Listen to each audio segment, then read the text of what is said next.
Morning మ్యాగజైన్కి స్వాగతం. ప్రముఖ దినపత్రికలు వస్తున్న వార్తలు వెనక జరుగుతున్న పరిణామాలు చూద్దాం. ఈనాడు చూస్తే నేతన్నకు ఏటా 25,000 ఈ నెల నుంచి మగ్గాలకు ఉచిత విద్యుత్తు, 74 కోట్లతో చేనేత క్లస్టర్లు, అమరావతిలో హ్యాండ్లూమ్ మ్యూజియం, జాతీయ చేనేత దినోత్సవం ముఖ్యమంత్రి చంద్రబాబు వరాలు, నేతన్న భరోసా పథకం కింద చేనేతలకు ఏటా 25,000 ఆర్థిక సాయం అందించబోతున్నామని ముఖ్యమంత్రి చంద్రబాబు ప్రకటించారు. చేనేత మగ్గాలకు 200 యూనిట్లు, మరమగ్గాలకు 500 యూనిట్ల వరకు ఉచిత విద్యుత్తుని నెల నుంచే అమల్లోకి తీసుకొస్తున్నట్టు చెప్పారు. దీనికి ఏడాదికి 193 కోట్ల రూపాయలు వ్యయమవుతుందని వివరించారు. చేనేత వస్త్రాలపై చెల్లించాల్సిన 5% జీఎస్టీని ప్రభుత్వమే రియంబర్స్ చేస్తుందని, ఇందుకోసం 15 కోట్లు విడుదల చేస్తున్నామని వెల్లడించారు. గత ప్రభుత్వం నిలిపేసిన థ్రిఫ్ట్ ఫండ్ను అమల్లోకి తెస్తూ 5,386 మందికి 5 కోట్లు విడుదల చేశామని చెప్పారు. చేనేతల జీవన ప్రమాణాలు పెంపొందించేందుకు ప్రత్యేక కార్యాచరణ ప్రణాళిక రూపొందించి అమలు చేస్తామని ప్రకటించారు. గుంటూరు జిల్లా మంగళగిరిలో నిర్వహించిన జాతీయ చేనేత దినోత్సవంలో ముఖ్యమంత్రి చంద్రబాబు ప్రసంగించారు. చరిత్రలో ఎన్నడూ చూడని సంక్షేమాన్ని అమలు చేస్తున్నాం, అభివృద్ధిని పట్టాలెక్కిన సంక్షేమానికి రాజమార్గం వేశాం, రాజధాని అమరావతిలో హ్యాండ్లూమ్ మ్యూజియం ఏర్పాటు చేస్తామన్నటువంటిది ప్రకటించారు. ఖచ్చితంగా ఈ సంక్షేమ పథకాలు అన్నటువంటిది అద్భుతమైనటువంటి ఆలోచన. ఇంకొకటి, తెలుగుదేశం చరిత్రలో ఖచ్చితంగా సంక్షేమ పథకాలు ఇంత అత్యధికంగా ఇవ్వడం ఇదే. ఆంధ్ర రాష్ట్ర చరిత్రలో కాదు, ఎందుకంటే ఆంధ్ర రాష్ట్ర చరిత్రలో రాజశేఖర రెడ్డి సంక్షేమ పథకాలకి అసలు మొట్టమొదట భారీ ఆద్యుడవుతాడు. ఫస్ట్ ఎన్టీ రామారావు 2 రూపాయల కిలో బియ్యం ఉంటే మిగతా అన్నీ కూడా అనేక సంక్షేమ పథకాలకి రాజశేఖర రెడ్డి ఆద్యుడవుతాడు. ఆ తర్వాత మళ్ళీ జగన్మోహన్ రెడ్డి అవుతాడు. వాళ్ళతో కంపేర్ చేసినప్పుడు తెలుగుదేశం ఇదివరకు అట్లా ఉండేది కాదు. ఇప్పుడు తెలుగుదేశం తీరు మార్చుకోవడం అన్నటువంటిది ఇంపార్టెంట్. అయిపోతే డి అంటూ అమెరికా సుంకాలపై ధీటుగా స్పందించిన భారత్, రైతుల ప్రయోజనాలు ముఖ్యమన్న మోడీ, భారాన్ని భరిస్తామని స్పష్టీకరణ, మరిన్ని ఆంక్షలకు సిద్ధమన్న ట్రంప్, అమెరికాలో పెరగనున్న ధరలు, రష్యా నుంచి చమురు కొనుగోలు చేస్తున్న భారత్పై అమెరికా విధించిన అదనపు సుంకాలు తీవ్ర దుమారం రేపుతున్నాయి. ఈ విషయంలో 2 దేశాలు డి అంటున్నాయి.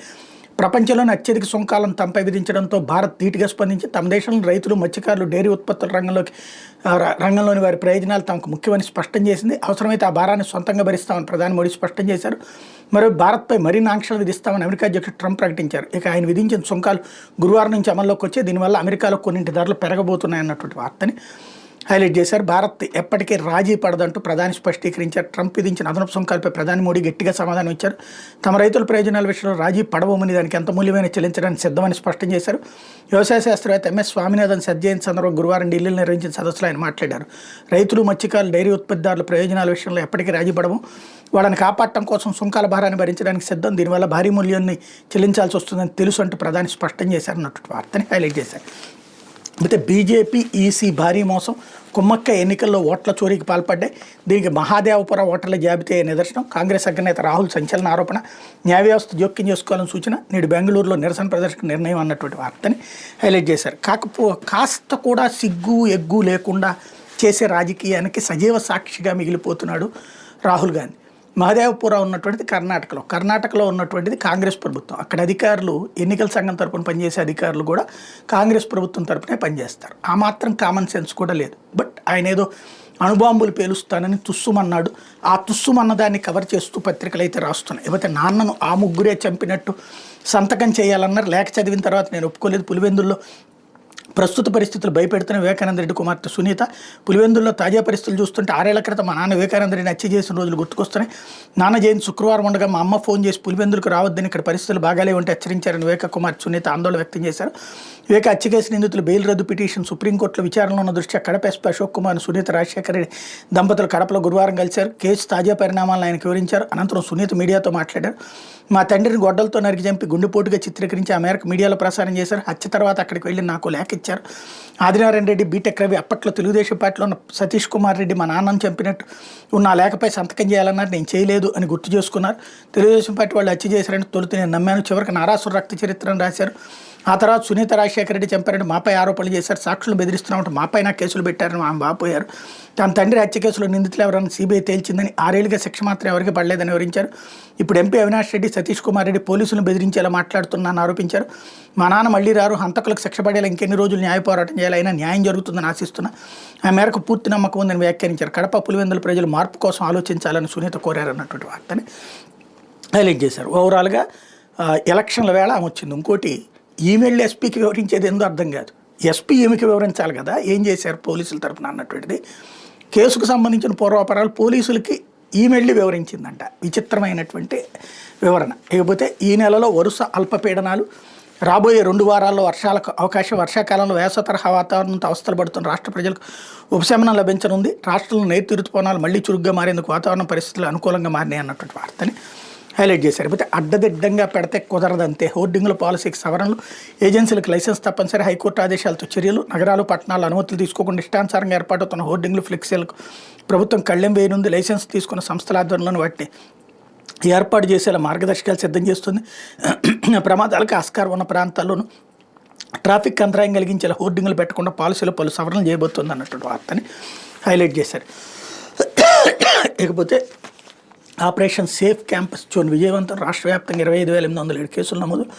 రాష్ట్రంలో విద్యా సంస్థల పరిసరాలను మాదక ద్రవ్యరహితంగా మార్చే లక్ష్యంతో నిర్వహించిన ఆపరేషన్ సేఫ్ క్యాంపస్ జోన్ కార్యక్రమం విజయవంతమైందని డీజీపీ హరీష్ కుమార్ గుప్తా గురువారం ఒక ప్రకటనలో చెప్పారు. పాఠశాలలు, కళాశాలలు, ఇతర విద్యాలయాల నుంచి 100 గజాల్లో పొగాకు ఉత్పత్తులైన గుట్కా, సిగరెట్లతో పాటు ఎన్ఆర్ఎక్స్ డ్రగ్స్, దగ్గుమందు, గంజాయి, ఇతర హానికరమైన మత్తు పదార్థాలు అరికట్టడానికి ఆపరేషన్ నిరంతరం కొనసాగిస్తున్నట్టు తెలిపారన్నటువంటి వార్తని హైలైట్ చేశారు. లేకపోతే హరిత భవనాలకు ప్రత్యేక ప్రోత్సాహకాలు, అమరావతిలో వాటికే ప్రాధాన్యం. మంత్రి నారాయణ వెల్లడి. విజయవాడలో గ్రీన్ ఆంధ్ర సమ్మిట్ 2025లో ఈ స్టేట్మెంట్ ఇచ్చారన్నటువంటి వార్తని హైలైట్ చేశారు. లేకపోతే 35.5 కోట్ల బిల్లుకి 5 కోట్ల లంచం అడ్డంగా దొరికిన గిరిజన సంక్షేమ అధికారి. 3వసారి ఏసీబీ కేసులో ఏఎన్సీ శ్రీనివాస్. ఈ నెలాఖరున ఉద్యోగ విరమణ చేయబోతున్న ఉన్నతాధికారి ఈలోపు అందినంత చక్కబెట్టుకుని అట్లా 5 కోట్ల లంచం డిమాండ్ చేసి ఏసీబీ అధికారులకు చిక్కారు. గిరిజన సంక్షేమ శాఖ ఇంజనీరింగ్ చీఫ్ సబ్బవరపు శ్రీనివాస్ విజయవాడలో తన కార్యాలయంలో గురువారం గుత్తేదారు నుంచి లంచం తీసుకుంటూ పట్టుబడ్డారు. ఆయన అవినీతి నిరోధక శాఖ కేసులు ఎదుర్కోవడం ఇది 3వసారి. ఏసీబీ అధికారులు వెల్లడించిన వివరాల ప్రకారం విశాఖ చెందిన సత్యసాయి కన్స్ట్రక్షన్ నిర్వాహకుడు చెరుకూరు కృష్ణరాజు 7 ఏకలవ్య మోడల్ రెసిడెన్షియల్ పాఠశాల నిర్మాణం, ఇతరత్ర పనులు చేశారు. వాడికి 35.5 కోట్ల వరకు బిల్లులు రావాల్సి ఉంది. ఏఎన్సీ శ్రీనివాసం సంప్రదించి తనకు 5 కోట్లు ఇస్తేనే మంజూరు చేస్తానన్నారు. పనులు చేయడానికి బ్యాంకుల్లో చేసిన అప్పులకు వడ్డీలు కట్టలేక సతమవుతున్న గుత్తేదారి విషయాన్ని ఏసీబీకి తెలిపారు. దీంతో విజయవాడ, శ్రీకాకుళం ఏసీబీ డీఎస్పీలు సుబ్బారావు, రమణమూర్తి నేతృత్వంలో ఆయనపై నిఘా పెట్టారు. 5 కోట్ల లంచం డిమాండ్ చేసిన ఏఎన్సీ అడ్వాన్స్కి 25 లక్షలు తీసుకుంటూ వలపని పట్టుకున్నారు. శుక్రవారం మ్యాజిస్ట్రేట్ ముందు హాజరుపరచబోతున్నారు అన్నట్టు వార్తని హైలైట్ చేశారు. లేకపోతే స్థానిక ఎన్నికలు నిష్పాక్షికంగా జరిపించండి, ప్రశాంతంగా నిర్వహించేందుకు చర్యలు చేపట్టండి, ప్రజలు స్వేచ్ఛగా ఓటు హక్కు వినియోగించుకోవాలి. రాష్ట్ర అధికార యంత్రాంగానికి హైకోర్టు ఆదేశం నిష్పాక్షికంగా నిర్వహణకు చర్యలు తీసుకోవాలని చెప్పాం. అదనపు బలగాలను కూడా మోహరించాలని స్పష్టం చేసాం. వైఎస్ఆర్సీపీ వినతిపత్రాన్ని ఇప్పటికే డీజీపీకి పంపాం. హైకోర్టుకు నివేదించిన రాష్ట్ర ఎన్నికల సంఘం అధికార పార్టీ కండబలం, ధనబలంతో ప్రతిపక్ష నాయకులపై దాడులు చేస్తుంది. ఇంత జరుగుతున్న పోలీసులు చోద్యం చూస్తున్నారు. ఎన్నికలు స్వేచ్ఛాయుత వాతావరణంలో నిర్వహించాలి, చర్యలు తీసుకోవాలి. విషయంలో మేము ఇచ్చిన వెంటపై ఎన్నికల సంఘం స్పందించడం లేదు. మా విజ్ఞప్తిపై చర్యలు తీసుకునే ఎన్నికల సంఘాన్ని ఆదేశించిన హైకోర్టులో దాఖలు చేసిన పిటిషన్లో వైఎస్ఆర్సీపీ స్టేట్మెంట్ ఇక్కడ హైలైట్ చేశారు. లేకపోతే రాక్షసకాండకు పచ్చజెండా అంటూ దాడులు కాదు ఇక హత్యాకాండకు తెగబడని టీడీపీ రౌడీ ముక్కలకు ప్రభుత్వ పెద్దల ఆదేశం. స్థానిక ఎన్నికల ఓటమి భయంతో బరితెగింపు. ఉమ్మడి వైఎస్ఆర్ జిల్లాలో పైలట్ ప్రాజెక్టుగా బేభత్సకాండ, బందిపోటు ముఠాల తరహాలో వాహనాల్లో వచ్చి పచ్చముఠాల కిరాతకం. వైఎస్ఆర్సీపీ ఎమ్మెల్సీ రమేష్ యాదవ్, వేల్పుల రాముపై హత్యాయత్నం. పట్టపగల నడి రోడ్డుపై మారణాయుధాలతో దాడి.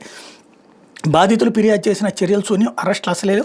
తమ కళ్ళెదుటే టీడీపీ గుండాలు స్వైరవిహారం చేస్తున్న పోలీసుల ప్రేక్షక పాత్ర అన్నటువంటి వార్తని హైలైట్ చేశారు. లేకపోతే 2 ప్రభుత్వానికి ఎదురు దెబ్బలకు సంబంధించినటువంటి వార్తని సాక్షి హైలైట్ చేస్తే ఇందులో మాచారం మున్సిపల్ మాజీ చైర్మన్ అరెస్టు పూర్తిగా చట్టానికి సుప్రీంకోర్టు తీర్పులకు విరుద్ధం. అది ఫక్తు పోలీస్ స్టైల్ కేసు. రిమాండ్ విషయంలో మ్యాజిస్ట్రేట్ మెదడు ఉపయోగించలేదు. పూర్తి వివరాలతో కౌంటర్ దాఖలు చేయాలంటూ తురకా కిషోర్ని తక్షణం విడుదల చేయమని రాష్ట్ర ప్రభుత్వానికి హైకోర్టు ఆదేశం ఒకటి.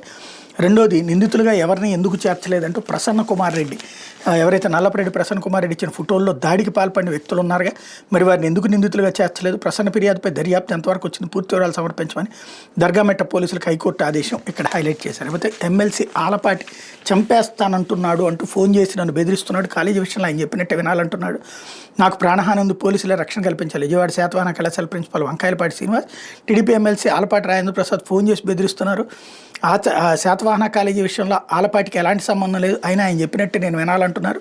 లేదంటే నా సంగతి తేలుస్తాను, అంతు చూస్తానని బెదిరిస్తున్నారు. ఆయన అధికార పార్టీ అయినందుకు నన్ను ఏదైనా చేయగలనని, వదలబోనని ముఖ్యమంత్రికి కూడా చెప్పానంటూ హెచ్చరిస్తున్నారు. గతంలో కూడా నన్ను కిడ్నాప్ చేశారు, చివరికి పోలీసులు జోక్యంతో విడిచిపెట్టారు. నాకు ఆలపాటి నుంచి ప్రాణహాని ఉంది, పోలీసులు రక్షణ కల్పించాలి. శాతవాహన కాలేజీ ప్రిన్సిపల్ శ్రీనివాస్ స్టేట్మెంట్ని హైలైట్ చేశారు. లేకపోతే సచివాలయ మహిళా ఉద్యోగి కిడ్నాప్. అల్లూరి జిల్లా దేవీపట్నం మండలంలో ఘటన. విధులకు హాజరైన ఉద్యోగిని బలవంతంగా ఇడిచికెళ్లిన వైన నిందితుల కోసం 4 బృందాలతో పోలీసులు గాలింపు అన్నటువంటి వార్తని హైలైట్ చేశారు. లేకపోతే ప్రతి అడుగులోనూ చేనేతకు అండగా నిలిచిన నేతన్నలకు జాతీయ చేనేత దినోత్సవ శుభాకాంక్షలు తెలిపిన వైఎస్ఆర్సీపీ అధినేత మాజీ సీఎం వైఎస్ జగన్ మేనిఫెస్టోలో ఇచ్చిన హామీలను అమలు చేసిన వైఎస్ఆర్ నేతన్న నేస్తం కింద 969 కోట్లు ఇచ్చాం. నేతన్నల పింఛన్ కోసం 1396 కోట్లు, ఆప్కోకు పాత బకాయిలు 468 కోట్లు చెల్లించాం. నేతన్నలకు వివిధ పథకాల కింద 3706 కోట్లు సాయం అందించడం ఓ రికార్డు. ఉచిత విద్యుత్తు, పవర్ లూమ్స్కు రాయితీపై విద్యుత్ అందించాం. చేనేత వస్త్రాలకు అంతర్జాతీయ మార్కెట్తో నేతన్నల ఆదాయం పెంచేందుకు ఈ కామర్స్ సంస్థలతో ఒప్పందాలు చేసుకున్నాం. ఈ పథకాలన్నీ టీడీపీ కూటమి ప్రభుత్వం ఆపేసి ఇచ్చిన హామీలని గాలికి వదిలేసిందంటే ఆగ్రహం.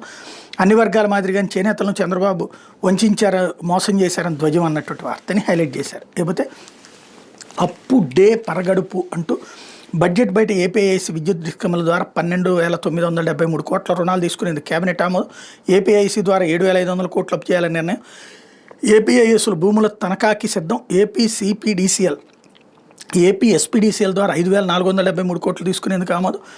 ఏపీ పీడీసీఎల్ దివాళా తీయడంతో బ్యాంకుల హెచ్చరికలు. రాష్ట్ర ప్రభుత్వం గ్యారంటీ ఇస్తున్నారని వేరువేరుగా ఉత్తర్వులు జారీ చేసిన ప్రభుత్వం అన్నటువంటి వార్తని హైలైట్ చేశారు. అయితే ఎవరి దయాదాక్షిణ్యాలతో ఉద్యోగాలకు రాలేదు. ముఖ్యమంత్రి ప్రకటించిన బకాయిలకు మోక్షం లేదు. కూటమి సర్కార్ వల్ల ఎలాంటి ఉపయోగం లేదు.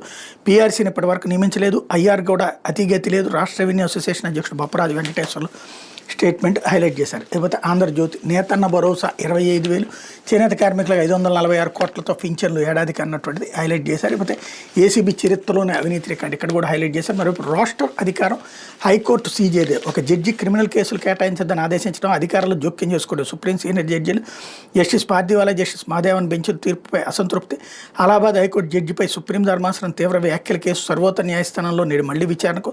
సుప్రీం ఆదేశాలు అమలు చేయకుండా ఉండేందుకు ఫుల్ కోర్టును సమావేశపరచండి. అలహాబాద్ సీజేకి 13 మంది జడ్జీలు లేక సివిల్ కేసులో క్రిమినల్ ప్రొసీడింగ్స్కి అనుమతిస్తూ అలహాబాద్ హైకోర్టు న్యాయమూర్తి జస్టిస్ ప్రశాంత్ కుమార్ ఇచ్చిన తీర్పును సవాల్ చేసి దాఖలైన పిటిషన్ సుప్రీంకోర్టు మరోసారి విచారించబోతోంది. సర్వోన్నత న్యాయస్థానం శుక్రవారం విచారణకు వచ్చే కేసుల జాబితాలో ఈ కేసు కూడా ఉంది. గతంలో ఈ వ్యాజ్యాన్ని విచారించిన justice JB Pardiwala, justice R మహదేవలతో కూడిన ధర్మాసనమే దీన్ని విచారించబోతోంది. ఆగస్టు 4 కేసు విచారణ సందర్భంగా జస్టిస్ ప్రశాంత్ కుమార్ తీర్పుపై సుప్రీంకోర్టు తీవ్ర పదజాలంతో ఆగ్రహం వ్యక్తం చేసిన సంగతి తెలిసిందే అన్నటువంటి వార్తని హైలైట్ చేశారు. యూరియా ఎక్కడ? జూలైలో 28,696 టన్నుల లోటు. ఆగస్టులో 2 లక్షల టన్నులు కోరితే కేంద్రం ఇచ్చింది 1.65 లక్షల టన్నులే. తగ్గిన సరఫరా, పెరిగిన వినియోగం, పక్క రాష్ట్రాలకు తరలిపోతున్నట్టు అంచనా, రేటు పెంచేసిన డీలర్లు అన్నటువంటి వార్తని హైలైట్ చేశారు. బీజేపీ ప్రభుత్వం మీదన బురద వేయటం. నిన్నే ఇది ప్రశ్నోత్తరాల సమయంలో ఏకంగా లెక్కతో సహా ఇచ్చారు. 2 లక్షల టన్నులు కావాలంటే 2,85,000 టన్నులు ఇచ్చాము, ఏమైనాయి అని అడిగింది కేంద్రం. అడిగితే దాన్ని దాచేసి 1.65 లక్షల టన్నులే అని రాశారు వీళ్ళు. అంటే కూటమిలో ఉండి మీడియా, ఇక్కడ కూటమి మీడియా ఇది ఒరిజినల్గా చెప్పాలంటే ఈ మీడియా కూటమిలో భాగస్వామపక్షమైనటువంటి బీజేపీని బద్నాం చేస్తుందన్నమాట. ఇక్కడ అసలు లోపాన్ని సెటరేట్ చేయడానికి బదులుగా. లేకపోతే విశాఖ భూ అక్రమాలపై విచారణ. సీసీఎల్ఏ నివేదిక కోరిన రెవెన్యూ మంత్రి, కలెక్టర్ నుంచి వాస్తవిక నివేదిక కోరిన రెవెన్యూ శాఖ. స్పీకర్ రాసిన లేఖ నేపథ్యంలో చర్యలు. తొలుత కూటమి నుంచి ఆరోపణలు. విచారణ కోరుతూ తాజాగా బొత్స ఎంట్రీ, ముఖ్యమంత్రి చంద్రబాబుకు లేఖ అన్నటువంటి వార్తని హైలైట్ చేశారు. లేకపోతే కిడ్నీలు అమ్మేసి శవాన్ని పార్సిల్ చేస్తాం. దళితుడిపై భువన అనుచరుల పాశవిక దాడి, గదిలో బంధించి ఫైబర్ లాఠీతో చిత్రహింసలు. తిరుపతిలో వైసీపీ మొక్కలు మరోసారి రెచ్చిపోయి వైసీపీ మాజీ ఎమ్మెల్యే, టీడీపీ మాజీ చైర్మన్ భువన కరుణాకర్ రెడ్డి కుమారుడు అభినయ్ రెడ్డి అనుచరులు బైక్ అద్దె చెల్లించలేదన్న కోపంతో దళితుడిని బంధించి పాశవిక దాడికి పాల్పడ్డారు. ఆ వీడియోను బాధితుడు తల్లిదండ్రులు పంపి మీ కొడుకు మా బకాయి బండి 5 లక్షలు ఇవ్వకపోతే మీ అబ్బాయి కిడ్నీలు అమ్మేసుకుని శవాన్ని పార్సిల్ చేస్తామంటూ బెదిరించారు. సోషల్ మీడియాలో వైరల్ అవుతున్న ఈ వీడియోలు చిత్తూరు జిల్లా పులిచెర్ల మండలం మొరవపాలెంకి చెందిన పవన్ కుమార్ అనే దళిత యువకుడు నగర వైసీపీ సోషల్ మీడియా అధ్యక్షుడు అనిల్ కుమార్ రెడ్డి అతని స్నేహితులు విపరీతంగా కొడుతున్న దృశ్యాలు కనిపించాయి. తిరుపతి ఈస్ట్ పోలీస్ స్టేషన్ కోతవేడు దూరంలోని అనిల్ రెడ్డికి సంబంధించిన గదిలోని ఆ యువకుడిని బంధించి ఫైబర్ లాఠీలతో కొడుతూ చిత్రహింసలు గురి చేశారు. ఈ వీడియోను పవన్ తల్లిదండ్రులకు పంపి తమకు చెల్లించాల్సిన 5 లక్షలు ఇవ్వకపోతే కిడ్నీలు అమ్మేసి శవాన్ని పార్సిల్ చేస్తామని బెదిరించారు. భయాందోళనకు గురైన తల్లిదండ్రులు పోలీసులు ఫిర్యాదు చేశారు. కేసు నమోదు చేసిన పోలీసులు మాజీ ఎమ్మెల్యే భువన కరుణాకర్ రెడ్డి ఇంట్లో దాక్కున్న అనిల్ రెడ్డి అదుపులో తీసుకున్నారు. దినేష్ జగ్గులను కూడా అరెస్ట్ చేశారు. వీళ్ళపై కిడ్నాప్, ఎస్సీ/ఎస్టీ అట్రాసిటీ, హత్యాయత్నం వంటి సెక్షన్ల కింద కేసులు నమోదు చేశారు. బాధిత యువకుడు పవన్ కుమార్ను కూడా పోలీస్ స్టేషన్ తీసుకొచ్చి విచారిస్తున్నారు. వైసీపీ సోషల్ మీడియా నగరాధ్యక్షుడు అనిల్ కుమార్ రెడ్డి ఇటీవల తిరుపతిలో ఎస్పీపీ బైక్ రెంటల్స్ పేరుతో కార్యాలయం ఏర్పాటు చేశాడు. అక్కడ పవన్ కుమార్ 30 రోజుల క్రితం ఒక బైక్ని అద్దెకి తీసుకున్నారు. దాదాపు 20 రోజులుగా బైక్ అద్దె చెల్లించలేదు. బుధవారం స్విమ్స్ వద్ద స్నేహితులతో ఉన్న పవన్ని తీసుకురావాలి. తన అనుచరుడు మరో బైక్ రెంటల్ యజమాని జగదీశ్వర్ రెడ్డి అలియా జగ్గు, అతడి వద్ద పనిచేస్తున్న అజయ్ కుమార్ అనిల్ రెడ్డి పంపాడు. వారు పవన్ని తీసుకురాగా అనిల్ కుమార్ రెడ్డి కార్యాలయం నుంచి దాడి చేశారు. వైసీపీ రాక్షస మనస్తత్వానికి ఈ దాడులు నిదర్శనమైన హోంమంత్రి వంగల్పూడి అంటున్నారు. రౌడీ రాజకీయం చేస్తున్న కూటమి ప్రభుత్వం చూస్తూ ఊరుకోదని అన్నారు. ఈ ఘటనకు పాల్పడిన వాళ్ళని ఇప్పటికే అదుపులో తీసుకున్నామని, దీని వెనక ఉన్న సూత్రధారులను కూడా వదిలేది లేదని హెచ్చరించారు. ఇప్పుడు దాడి చేసిన వాళ్ళని పరామర్శించేందుకు పులివెందుల ఎమ్మెల్యే తయారవుతాడని ప్రకటించారు. కాగా తిరుపతిలో దళిత యువకుడిపై దాడి చేసిన నిందితుడికి మాజీ ఎమ్మెల్యే భూమన ఆశ్రయించారు మంత్రి అనగాని సత్యప్రసాద్ ఆరోపించారు. దళితుడిపై దాడి చేసిన అనిల్ కుమార్ రెడ్డి, జగదీశ్వర్ రెడ్డి పోలీసులు అదుపులో ఉన్నారు. వీళ్ళు అనిల్ భూమన్ ఇంట్లో అదుపులోకి తీసుకున్నారని చెప్పారు. నిందితుడికి ఆశ్రయించిన భూమనపై కూడా కేసు పెడతామని చెప్పారన్నటువంటి వార్తని హైలైట్ చేశారు.